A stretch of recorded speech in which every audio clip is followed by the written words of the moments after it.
Okay, look, I've got a bit of noise in the background and you're just going to have to bear with me. There's nothing I can do about it. Alright, so I'm just scrolling through the news feed this morning and I come across this headline. Ohio softball coach pleads guilty after sleeping with student, begged student not to tell. Now, as soon as I see a headline like that, my heart sinks because I know another young man's been raped, you know. And the reason I know that is that there's no genders in the headline. There's been an incident, but if it was a male offender, there would be an indication as to his gender and the victim's gender in the headline. So this is the first obfuscation, the first muddying of the waters in this article, and I'm just I'll read chunks out of it, and we'll see what. The bigger picture here is that this article proves that there's no patriarchy oppressing women, and it also indicts the feminists in that they are demanding equality, except when it comes to cases of rape, as we'll see. So the school employee is said to have engaged in sexual conduct with a student 8 times in April 2021, according to the indictment. So here's a school employee, so obviously you're looking at an adult engaged in sexual conduct, not sexual misconduct, right, which is what you'd get if it was a male employee, is sexual conduct with a student 8 times. So she's a repeat offender, right?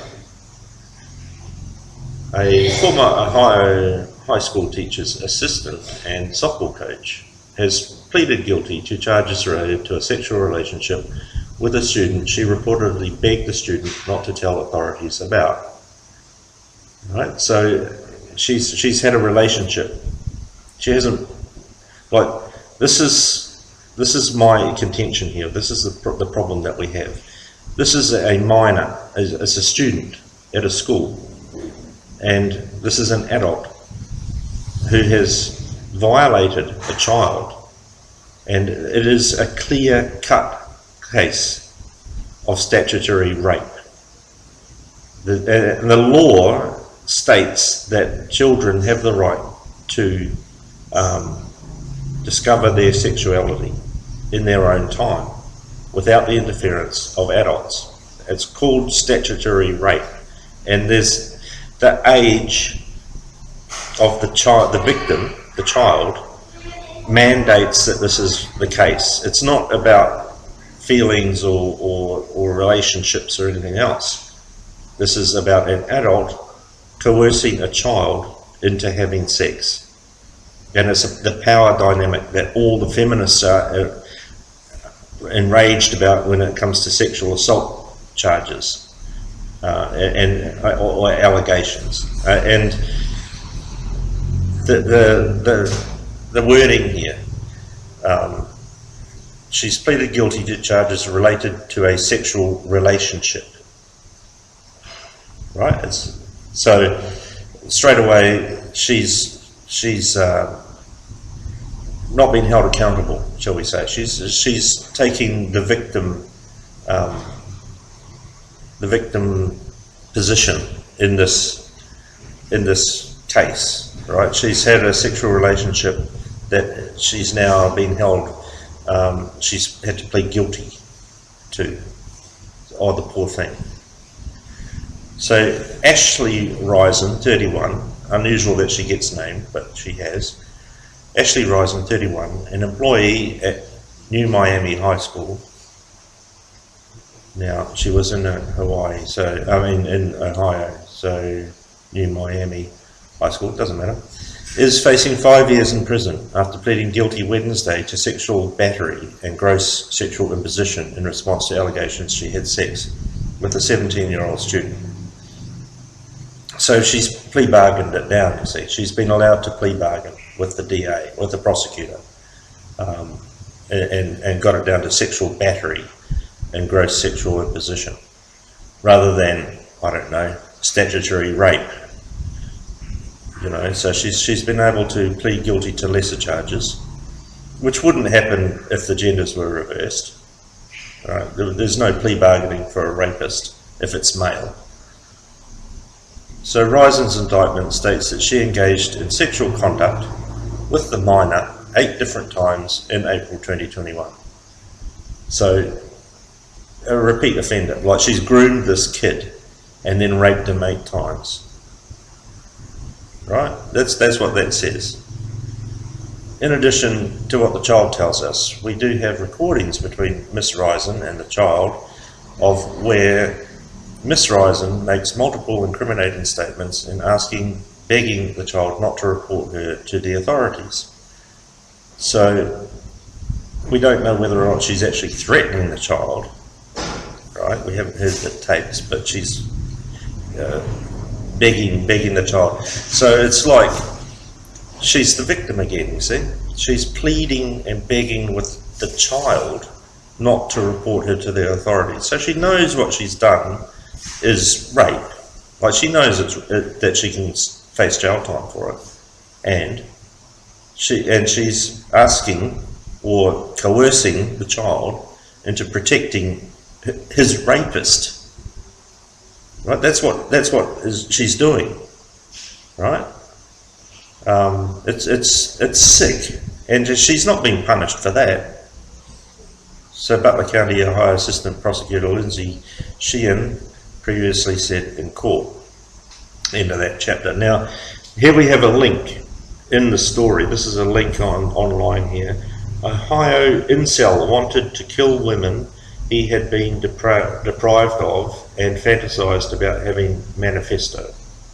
So this is a link to another story, and what's happening here is this is muddy in the waters to some extent. It's painting the child again as the perpetrator.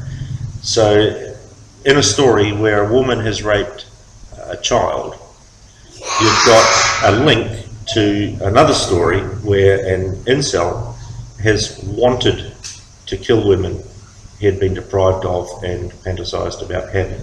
So it's painting the victim black here. Okay, that's what's going on here, and just keeping the narrative that women are the victim, men, in this case a male child, is the perpetrator. That's what that link is for, because it doesn't need to be in the story. We don't need to know that there was an incel at all doing something silly. That doesn't need to be in a story about rape, does it? So the alleged crimes were reported to the Butler County Sheriff's Office on May 3rd, 2021, and Risen quit her job at the school on that same day. So again, obviously guilty of rape. Prosecutors say that Risen is not being charged with rape by force, and it is believed that she engaged in criminal activity with only one victim. So this is the prosecutor protecting the rapist, right? She's not being charged with rape by force, which isn't a charge, right? You don't. That's not. You don't charge rapists with rape by force, I don't think, do you? That's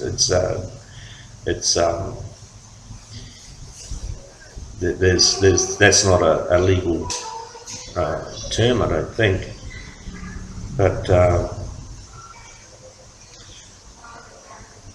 and here we have another link to another story. Costumed Ohio sex offender pleads guilty to planting bomb at romantic rival's Maryland home. So again, that sounds like a male, you know.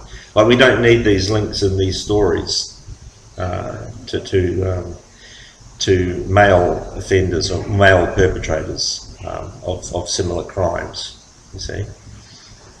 So Risen began working in the district in August 2015 15 and was a coach on the girls' softball and basketball teams, the TV station reported. So Ryzen is scheduled to be sentenced on November 16 and might be required to register as a sex offender. So it's not even determined that she is actually a sex offender. She might be required to register as a sex offender.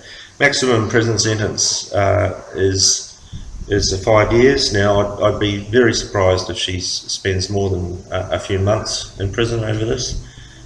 She's obviously plea bargained it down to a minimum sentence, and she'll no doubt get off with a slap on the wrist for raping a child. Now, it's well known that a male child who is raped is more than likely going to go on to be a sex offender in adult life.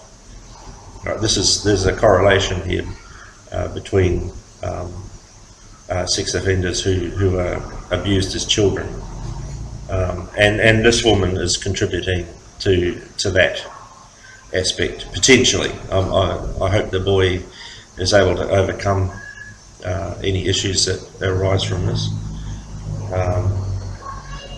So New Miami High School did not immediately respond to a request for comment from Fox News Digital. So this is proof to me that there isn't a patriarchy that is oppressing women. Because if there was, then she would be doing 15 to 20 in Leavenworth, you know, like she'd actually get punished for what she did. But she's not, she's getting off, basically, a slap on the wrist. Done a deal with the prosecutor. She's raped this child 8 times that we know of, and possibly other children we don't know of. Serial sex offender, abused her position of trust in the community to abuse the child. She's obviously sought access to children, which is what sex offenders do. Pedophiles are known to seek jobs in schools so they can get hold of children, and this one's done that. Now, where are the feminists demanding equal justice, equal treatment under the law for the female sex offenders? Absolutely silent on that, aren't they? So again, when you hear feminists talk about it's just about equality, no, it's not at all. It's just gaslighting. So, you know, like I say, I hope this young man is able to overcome any problems that are associated with this, she, with my mind, she should be held accountable as an adult human being for her actions. She shouldn't be allowed to plea bargain down to misdemeanors, or near enough to a misdemeanor. Now, I'll just say one other thing here, and that is, I hope she's not pregnant, because if she is, more than likely that young man is going to have to pay his rapist child support and possibly alimony for the next 18 years, and that is an absolute miscarriage of justice if that happens. But that's the law. If that woman is pregnant by that child, he's now liable to pay his rapist child support, or whatever that may be. So it's a disgusting crime, and it is definitely not being handled as it should be. I'll leave it at that.